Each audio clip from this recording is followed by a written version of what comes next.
You know, language is kind of like a map to our own forgotten histories. And sometimes the biggest secrets aren't buried deep in the ground, but they're hiding right there in the words we use every single day.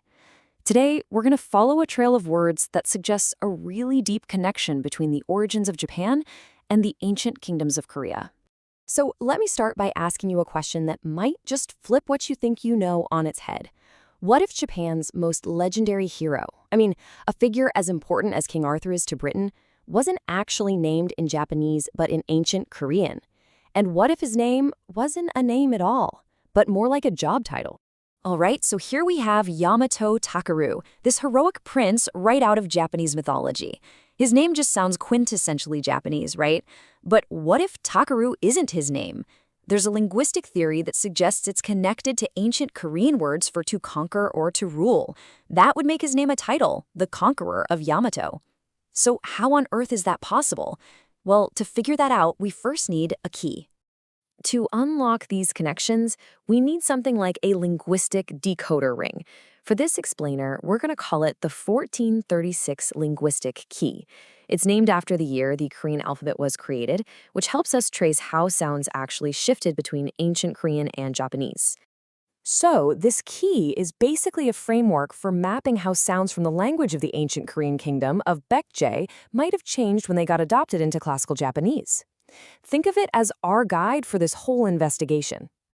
All right, let's put this key to the test with our first rule. The theory is that an initial M sound in ancient Korean often became a B sound in classical Japanese. Okay, take the Korean word for warrior, musa. Now, if we apply our M to B rule, it maps directly to the iconic Japanese term for warrior, bushi. Musa becomes bushi. It's a simple sound shift, but it connects the very same concept in two different cultures. Ready for another layer? Our second rule suggests that a word ending with an L sound in ancient Korean often evolved to have its su sound at the end in Japanese. Let's see it in action. And here is a great example. The Baekje kingdom had these high-ranking titles that ended in sol. While in early Japan, we find similar administrative titles ending in sutsu. Sol becomes sutsu. Now, this suggests that it wasn't just words being shared, but maybe entire systems of government. Okay, so we have our key, and we can see that it works. Now let's use it to follow the footprints of ancient people. We can actually trace a path from the Korean peninsula right to the heart of ancient Japan just by following the words they left behind. Now, this might be the most direct connection of all. The name of Japan's first great imperial capital was Nara, and the Korean word for country or nation, also Nara. Not similar, not related. They're identical. This is a huge clue about what the founders of this city might have been thinking. So this linguistic evidence lines up with a historical story. According to some interpretations, a crisis on the Korean peninsula forced a group known as the Biryu clan to flee by sea.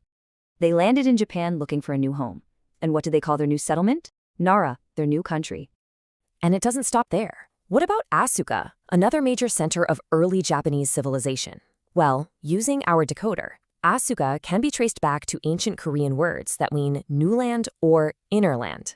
That's exactly what a group of migrants might call the secure place they built to start over. So, we've seen how this key can decode place names. But what about people? This linguistic trail might also help us unmask some of the most mysterious figures in Japanese history, from their gods all the way to their kings. So, one of the main deities at the ancient Isenokami shrine is named Furu. If we apply another common sound shift where B sounds soften into F sounds, we find a direct link. Furu appears to be the Japanese pronunciation of Biryu, the very same Baekje royal clan we just mentioned, now being worshipped as gods in their new home. And look, this isn't just some abstract theory. It's based on the real work of historians who pore over ancient documents, like the one you see right here, painstakingly tracing how characters and the sounds they represented changed over hundreds of years. And here's where it all just comes together. The same shrine that's dedicated to the god Furu, who we've now linked to Biryu, also happens to house one of Japan's greatest national treasures, the seven-branched sword. And where did this sword come from? It was a gift from a king of Baekje. But if you're looking for the smoking gun, well, here it is. An inscription on another ancient sword mentions a ruler named Wakata Karu. The character used to write the ro sound at the end of his name is extremely rare, and that exact same rare character is used in the name of a historical Baekje king, King Gairu. The odds of that just being a coincidence are, well, they're astronomical. So what we're seeing here is that these aren't just isolated clues. When you put them all together, they start to paint a much, much bigger picture. They suggest a deeply intertwined history, with words basically acting as time capsules, preserving that connection for us to find. And this pattern isn't just limited to ancient kings and gods. Nope. It might even extend to the very identity of Japan's most famous warriors. Let's talk about the word samurai. The traditional origin story is that it means one who serves. But using our key, another possibility opens up. It might trace back to Sabira. See, Sabi was the capital of Baekje, and Ara meant people. So Sabira literally meant people from Sabi. This theory suggests that the Baekje warriors who served the Japanese court were known by where they came from, the people from Sabi, the samurai. Ultimately, it just goes to show you language is a time capsule. It can preserve histories that official records have totally forgotten or even erased. The names of heroes, gods, and capitals can carry these hidden stories, just waiting for the right key to come along and unlock them. We've just decoded a few words from a distant time and place. But it really makes you wonder, doesn't it? What secret histories are hiding in plain sight, right there, in the words you use every single day?